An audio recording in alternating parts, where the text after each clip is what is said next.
नमस्ते बच्चों, आपका ऑनलाइन कक्षा में हार्दिक स्वागत है। देखो बच्चों, फिर से हमारा ऑनलाइन क्लास शुरू हो गए। इसकी वजह बच्चों आपको पता ही है। अब तक हमारा स्कूल अच्छे से ऑफलाइन शुरू था, लेकिन कोविड-19 और ओमाइक्रॉन वेरिएंट बीमारी का खतरा अभी फिर से बढ़ गया है और फिर से हमको इस बीमारी को हटाना है, खत्म करना है। इसीलिए हमने क्या करना है, घर पे रहकर सुरक्षित रहकर पढ़ाई करना है। इसीलिए फिर से हमारा ऑनलाइन क्लास शुरू हो गए। तो बच्चों देखो, हम जो आपको वीडियो ऑनलाइन सेंड करेंगे वो आप देखो और आपका पढ़ाई जारी रखो। तो बच्चों देखो, मैंने आपको हिंदी विषय का जो रिवीजन है वो पूरा दे दिया है। सेकेंड यूनिट टेस्ट का आपको पाठ्य घटक सिखाया है। अभी आपको वो तो ध्यान में रखना ही है, क्योंकि जैसा ही हमारा स्कूल रिस्टार्ट हो जाएगा, फिर से चालू हो जाएगा, वैसे ही हम क्या करने वाले हैं, यूनिट टेस्ट आपका लेने वाले हैं। इसीलिए वो भी पढ़ाई करना है और ये भी जो हम सिखा रहे हैं आगे के लेसन, ये भी अभी आपको ध्यान में रखना है। तो बच्चों देखो, अभी आज का तारीख क्या है, 12 जनवरी। आपको पता है 12 जनवरी इस दिन क्या रहता है? इस दिन हमारे जागतिक युवक दिन रहता है। और बच्चों राष्ट्रमाता जिजाऊ जयंती, ये बड़े ही दो जो ये स्वामी विवेकानंद के जन्मदिन से युवक दिन मनाया जाता है। और राष्ट्रमाता जिजाऊ तो आपको बच्चों पता ही है। तो ये आपको क्या करना है, जो स्वामी विवेकानंद का कैरेक्टर है वो अच्छी तरीके से आपको याद करना है, क्योंकि युवकों के लिए उन्होंने कितना सारा प्रबोधन किया है। उनका पढ़ाई के बारे में, उनके जीवन के बारे में, उन्होंने अध्यात्म के बारे में बहुत कुछ हमको बता ही दिया है। तो बच्चों आज आप क्या करना है, ये दोनों को हमेशा के लिए ध्यान में ही रखना है। तो देखो बच्चों, यहाँ पे अभी हम चालू करने वाले हैं बसंती गीत। देखो बच्चों क्या है बसंती गीत, ये कविता है, बहुत ही सुंदर कविता ये हमारे यहाँ पे सिलेबस में है। और बच्चों बसंती गीत ये कविता किसने लिखी है? चंद्र प्रकाश चंद्र ने। किसने लिखी है? चंद्र प्रकाश चंद्र। तो देखो बसंती गीत इस जो कविता के कवि है चंद्र प्रकाश चंद्र, इनके परिचय मैं आपको करवा कर देती हूँ। तो देखो बच्चों, इनका जन्म 3 अक्टूबर 1957 में बुलंदशहर उत्तर प्रदेश में हुआ है। उनकी रचना है, उन्होंने क्या क्या लिखा है, ख्याल ऊपर और ऊपर, लघु कथा, टेलीफिल्म्स, गीत, बाल गीत आदि उन्होंने लिखा है। उसके बावजूद उन्होंने क्या लिखा है, उनका परिचय मैं आपको देती हूँ कि चंद्र प्रकाश चंद्र जी कवि, लेखक, निर्देशक, अभिनेता, बहु प्रतिभा के धनी है। आपने विविध पत्र पत्रिकाओं में लेखन किया है। और प्रस्तुत गीत में कवि ने बसंत ऋतु में होने वाले परिवर्तन, प्रभाव और प्रणालियों में उल्लास को दर्शाया गया है।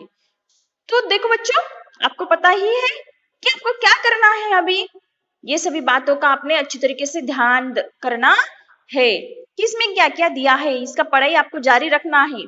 और बसंत ऋतु आप सबको पता है, जो हमारे ऋतु है, ऋतु आपको सबको पता ही है, उसमें एक बसंत ऋतु भी आता है। तो बच्चों इसके बसंत ऋतु में क्या क्या परिवर्तन होता है, इनके बारे में जानकारी हमको यहाँ पे दिया है। देखो बच्चों, ये कविता का मैं अच्छी तरीके से गायन करती हूँ, आपको भी अच्छे से गाना है। और ये कविता वन टाइम आपको अपने नोटबुक में अच्छे हैंडराइटिंग में लिखना है। देखो बच्चों, कविता स्टार्ट करते हैं। सजी आयो रे ऋतु बसंत सजी आयो, अजी गाओ रे ऋतु बसंत सजी आयो, सजी आओ रे ऋतु बसंत सजी आयो, अजी गाओ रे ऋतु बसंत सजी आयो। कली कली करत कलोल कुसुम न मन मंद मंद मुस्कायो, गुण गुण गुण गुण गुण गुण गूंजे, मधुप गण मधु मकरंद चुरायो। सजी आयो रे ऋतु बसंत सजी आयो, अजी गाओ रे ऋतु बसंत सजी आयो।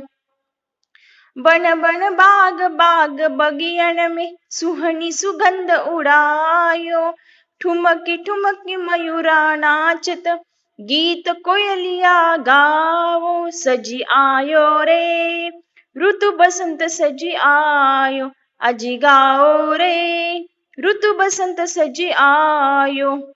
पीली पीली सरसों फूली, अरुबोर अमवा पे छायो, हरी हरी मटर बिछोने ऊपर अमित रंग बरसायो, सजी आओ रे ऋतु बसंत सजी आयो, अजी गाओ रे ऋतु बसंत सजी आयो, सजी आयो रे ऋतु बसंत सजी आयो, अजी गाओ रे ऋतु बसंत सजी आयो। देखो बच्चों, ये कविता का मैंने गायन किया है, आपको ही मेरी तरफ से गाकर ये कविता दिखाना है और शुद्ध हैंडराइटिंग के साथ आपको ये कविता लिखना भी है। तो बच्चों देखो, कविवर चंद्र प्रकाश चंद्र बसंत ऋतु के आगमन पर प्रकृति में होने वाले परिवर्तनों का वर्णन यहाँ पे उन्होंने कर दिया है।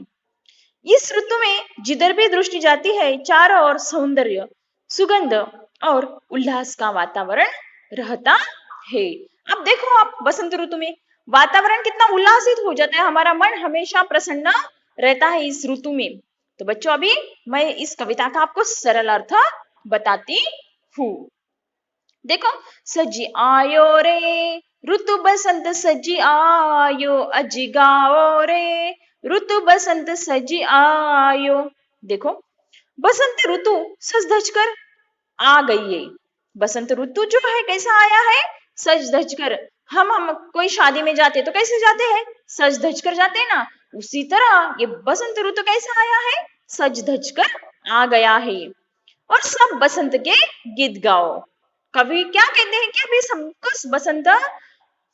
बसंत के गीत गाना है, सबको बसंत के गीत गाना है। देखो, कली कली करत कलोल कुसुम, मन मंद मंद मुस्कायो, गुन गुन गुन गुन गूंजे मधुप, गण मधु मकरंद चुरायो। इस पंक्तिया का अर्थ है बच्चों कि कलियां क्रीड़ा कर रही है। कलियां क्या कर रही है, क्रीड़ा कर रही है। और आपको पता है कलोल मतलब क्या होता है, क्रीड़ा। कलोल शब्द का अर्थ क्या है, जो मैंने अंडरलाइन करके दिया है उसका अर्थ आपको पहले ध्यान में रखना है कि कलोल का अर्थ होता है क्रीड़ा। और बच्चों देखो, यहाँ पे क्या दिया है कि कलियां क्रीड़ा कर रही है, फूल ऐसे लग रहे हैं मानो मंद मंद मुस्कुरा रहे हो। देखो बच्चों, क्या है कि फूल जो ऐसे लग रहे हैं, आपको सभी को फूल देखा है, फूल को देख के हमको हमारे मन को कितना प्रसन्नता लगती है। वैसे ही क्या है, फूल ऐसे लग रहे हैं कि मानो मंद मंद वो मुस्कुरा रहे हैं। कैसे मुस्कुराए, मंद मंद मुस्कुरा रहे हैं, उनका मंद स्मित हमको दिखने को मिल रहा है। और देखो बाद में क्या दिया है उन्होंने, गुण गुण गुण गुण गुंजे मधुप, गण मधु मकरंद चुरायो। मतलब बच्चों, भौरे गुनगुन गुजार कर रहे हैं। क्या कर रहे हैं, मुस्कायो मतलब मुस्कुराया। और जो भौरे हैं गुनगुन गुनगुन गुजार कर रहे हैं और इधर से उधर उड़कर फूलों का रस पी रहे हैं। अपने भौरों को देखा है ना, वैसे इस तरह से ऐसी जो कविता है थोड़ी सी इससे मैच जो होते, मैंने फूल और कांटे आपको सिखाई दिया है। फूल और कांटे का कविता का वर्णन आपको देखा है कितना, कि फूल के ऊपर भौरा कैसा घूमता है और कैसा गूंज गूंज करता है। वैसे ही ये जो भौरे हैं ये गुनगुन गुजार कर रहे हैं और इधर से उड़कर फूलों का रस पी रहे। क्या कर रहे हैं बच्चों, फूलों का रस पी रहे हैं। अभी देखो बच्चों, ये कविता, ये पंक्तियां का अर्थ आपको समझ में आया क्या, ये मुझे आप बताओ। अगर आपको ये समझ में नहीं आया होगा तो फिर से भी मैं आपको इनका अर्थ समझा के देती हूँ। देखो बच्चों, सजी आयो, देखो अभी लास्ट तीसरी पंक्तियां है, सजी आयो रे ऋतु बसंत सजी आयो, अजी गाओ रे ऋतु बसंत सजी आयो। देखो फिर से क्या कहा है उन्होंने कि देखो बसंत ऋतु कैसा आया है, सज धज कर आ गई है और सब लोगों को, सबको बसंत के गीत अभी हमको गाना है।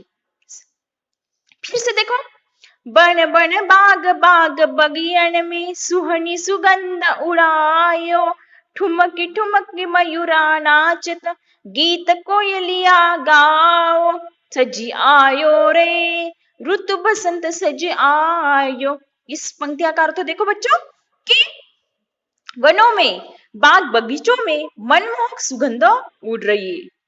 देखो जैसा बसंत गीत है, बसंत गीत में सॉरी बसंत के इस मौसम में क्या होता है, वनों में बाग बगीचे में मनमोहक सुगंध उड़ रही है। कैसी, हमारे मन को सुकून मिल जाएगा ऐसी मनमोहक सुगंध यहाँ पे उड़ रही है। और देखो बच्चों बाद में दिया है कि मोर ठुमुक ठुमुक कर नाच रहा है। आपने मोर देखा है क्या? मोर तो सबने देखा ही है बच्चों। मोर को देख के हमको कितना अच्छा लगता है, कितने सारे कलर उनके मोर के इधर रहते हैं। तो मोर ठुमक ठुमक कर नाच रहा है और कोयल मधुर गीत गा रही है। और जो कोयल है बच्चों, आपको कोयल पता है सबसे सुंदर आवाज किसकी है? तो कोयल की है। आपने सुनी है क्या कभी आवाज कोयल की? आप कोयल की आवाज सुनो, आपको बच्चों समझ में आएगा कि कोयल की आवाज कितनी मधुर है। और वह इस ऋतु में, बसंत ऋतु में कोयल भी मधुर आवाज में गा रही है। क्या कर रही है? मधुर आवाज में वो गा रही है। देखो फिर से बच्चों, सजी आयो रे ऋतु बसंत सजी आयो, अजी गाओ रे ऋतु बसंत सजी आयो। फिर से इसमें दिया है कि बच्चों बसंत ऋतु सज धज कर आया है और सब लोगों को बसंत के गीत गाना है। फिर से देखो बच्चों यहाँ पे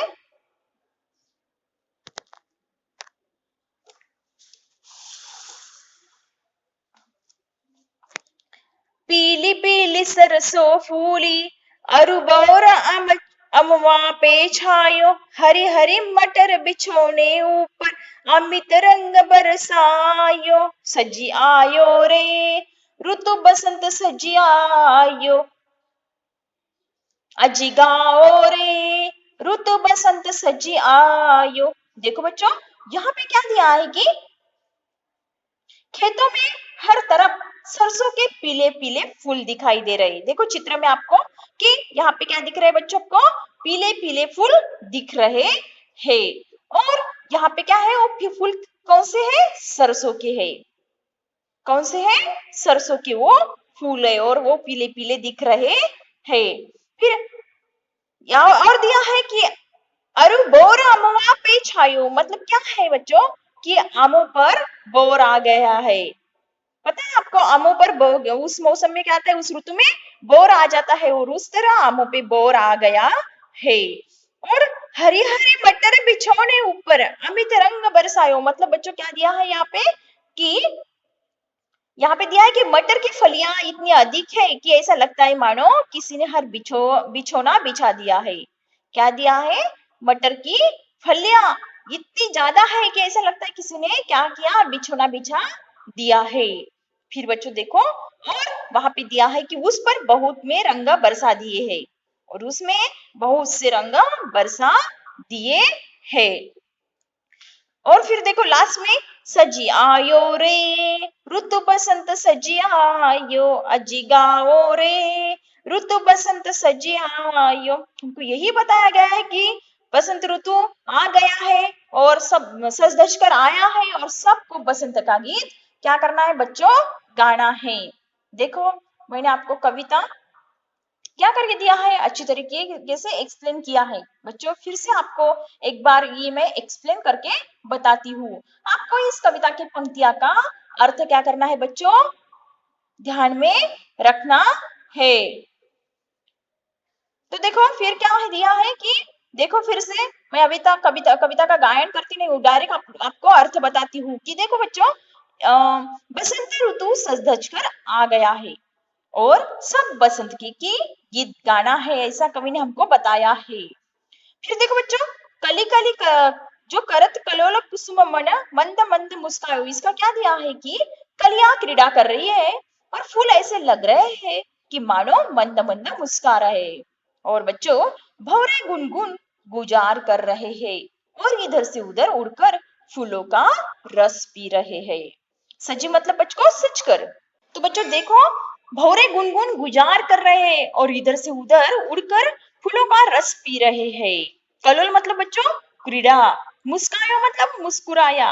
और वो क्या यहाँ पे है कि भौरे क्या कर रहे इधर से उधर उड़कर फूलों का रस पी रहे हैं। देखो बच्चों, फिर उन्होंने कहा है कि बसंत ऋतु सज धज कर आया है और सब बसंत की गीत गा रहे हैं।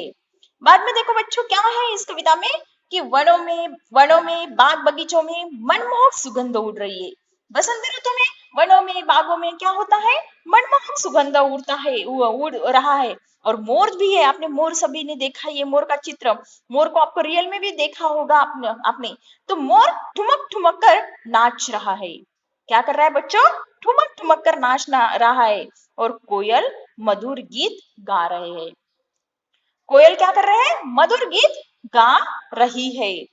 बच्चों देखो फिर से यह दिया है कि बसंत ऋतु सज धज कर आया है और सब बसंत की गीत गाना है। फिर देखो बच्चों यहाँ पे दिया है कि खेतों में हर तरफ से सरसों के पीले पीले फूल दिख रहे हैं। क्या हो रहा है बच्चों कि खेतों में हर तरफ सरसों के पीले पीले फूल दिखाई पड़ रहे हैं। आमों के ऊपर बोर आया है, आपको पता ही है आमों के ऊपर कैसा बोर आया तो फिर आम लग जाते हैं, कुछ छोटे छोटे आम का बड़े बड़े आमों में परिवर्तन हो जाता है।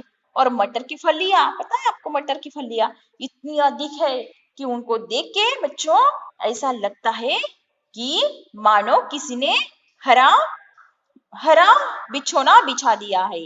उनको देख के लगता है कि किसी ने हरे रंग का बिछोना बिछा दिया है। और बच्चों यहाँ पे दिया है और उस पर बहुत से रंग बरसा दिए गए हैं। और उसके ऊपर बहुत से रंग बरसा दिए गए हैं। और लास्ट में मैं बताना चाहती हूँ कि उन्होंने ऐसा ही कहा है कि बसंत ऋतु सज धज कर आया है और सब बसंत के गीत गाना है। तो बच्चों ये बहुत ही सुंदर कविता है। इस कविता में दिया है बसंत आने के बाद हमारे वातावरण में, हमारे यहाँ पे क्या क्या परिवर्तन होता है, हमारे जो प्रकृति है, प्रकृति में क्या क्या परिवर्तन है, इसका वर्णन यहाँ पे दिया है। तो आपको ये वर्णन ध्यान में रखना है, क्योंकि आपको ऐसा प्रश्न भी आ सकता है कि कविता की पंक्ति का अर्थ लिखो। तभी जो मैंने आपको बताया है अच्छी तरीके से आपको क्या करना है बच्चों, सुनना है। अभी देखो यहाँ पे क्या दिया है बच्चों, कुछ शब्द आए हैं। ये शब्द मैं आपको बताती हूँ। सजी मतलब क्या होता है बच्चों, देखो सजी शब्द कहाँ पे आया है। देखो बच्चों यहाँ पे इस कविता में कौन से शब्द आए ये मैं आपको बताती हूँ, इनका अर्थ आप ध्यान में रखो। देखो पहला आया है सजी। सजी का मतलब क्या होता है बच्चों, सचकर।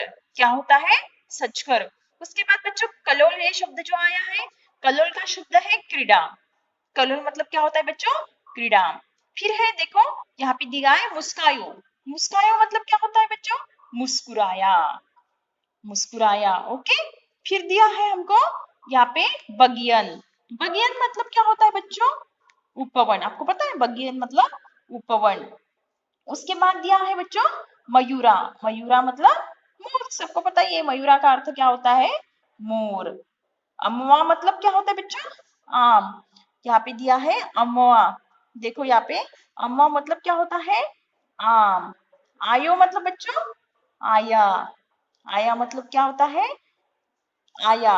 उसके बाद देखो बच्चों उन्होंने दिया है, उन्होंने क्या दिया है यहाँ पे, कली। कली मतलब क्या है, कली मतलब है, कली का अर्थ है बिना खिला फूल। मंद मतलब बच्चों देखो मंद मतलब धीरे धीरे। समझ में आ रहा है आपको। मकरंद मतलब फूलों का रस। मकरंद मतलब बच्चों फूलों का रस। और अमित, अमित का अर्थ है असीमित। हाँ। और बोर मतलब आम के फूल। ये सभी शब्द जो मैंने बताया आपको शब्द के अर्थ, अभी आपको क्या करना है, ये ध्यान में रखना है। और ध्यान में रखकर बच्चों आपको क्या करना है, ये सभी इसका अर्थ भी आपकी किताब में लिखना है। वैसे तो मैं आपको ये लिखकर बताने ही वाली हूँ, तभी भी आप इसे ध्यान में रखो। किताब में आया है कोयलिया। कोयलिया मतलब क्या होता है, कोयल। और छायो, छाओ मतलब बच्चों छा गए। छायो मतलब छा गए। तो देखो बच्चों ऐसे शब्द यहाँ पे आए हुए हैं। तो ये सभी शब्द का अर्थ आपको आपके कॉपी में लिखकर रखना है। और बच्चों आपको इस कविता का अर्थ समझ में नहीं आया होगा तो आप मुझे पूछ सकते हो कि टीचर इसका अर्थ क्या है क्या नहीं है। फिर से मैं ये कविता एक बार तो समझा कर देने ही वाली हूँ। स्वाध्याय के पहले क्या हो जाएगा बच्चों, आपको एक बार इसका ये मिल जाएगा। एक बार आपको मैं इसका रिवीजन करवा के दे रही हूँ। फिर बच्चों अभी मैं आपको ओरल ही प्रश्न पूछती हूँ। इस प्रश्न का उत्तर आपको लिखकर मुझे सेंड करना है। देखो पहला प्रश्न क्या है बच्चों कि बसंत ऋतु आने पर मधु क्या क्या करते हैं। बसंत ऋतु आने पर मधु क्या क्या करते हैं। देखो दूसरा प्रश्न है सुहानी सुगंध कहाँ उड़ती है। सुहानी सुगंध कहाँ उड़ती है। दूसरा प्रश्न ध्यान में रखो, लिखो मोर और कोयल क्या करते हैं। मोर और कोयल क्या करते हैं। और बच्चों देखो बसंत आने पर सरसों और आम में क्या परिवर्तन आता है। बसंत ऋतु आने पर सरसों और आम में क्या परिवर्तन आता है। इस प्रश्न के उत्तर आप मुझे लिख के दिखाओ और फिर आपको कुछ प्रॉब्लम आया तो फिर मैं आपको ये सॉल्व करके देती हूँ। पहले आप करके देखो। और बच्चों इस कविता के द्वारा आपको यही सीखना है कि बसंत गीत जैसा बसंत ऋतु आएगा तो आपको ध्यान में रखना है कि अभी देखो हमने ये कविता पढ़ी थी, बसंत ऋतु आने पर क्या क्या प्रकृति में परिवर्तन होता है। ये सभी बातों का ध्यान आपको रखना है। आपको सब ऋतुओं के नाम भी याद कर रखना है, नहीं तो आपको ऋतुओं के नाम ही नहीं आते। जो जो ऋतुओं के नाम है आपको ध्यान में रखना है। तो बच्चों देखो अच्छे से पढ़ाई करो और ये कविता का अर्थ कविता लिखो। इनके शब्दार्थ मैंने बताए, उनके प्रश्न के उत्तर लिख के दिखाओ। फिर हम जो हमारा नेक्स्ट वीडियो रहेगा बच्चों उसमें क्या करेंगे, हम इस कविता के स्वाध्याय सॉल्व करेंगे। उससे पहले एक बार कविता आपको फिर से समझा दूंगी और कविता स्वाध्याय लिखकर बताऊंगी। अब मिलते हैं बच्चों हम नेक्स्ट वीडियो में, तब तक के लिए धन्यवाद।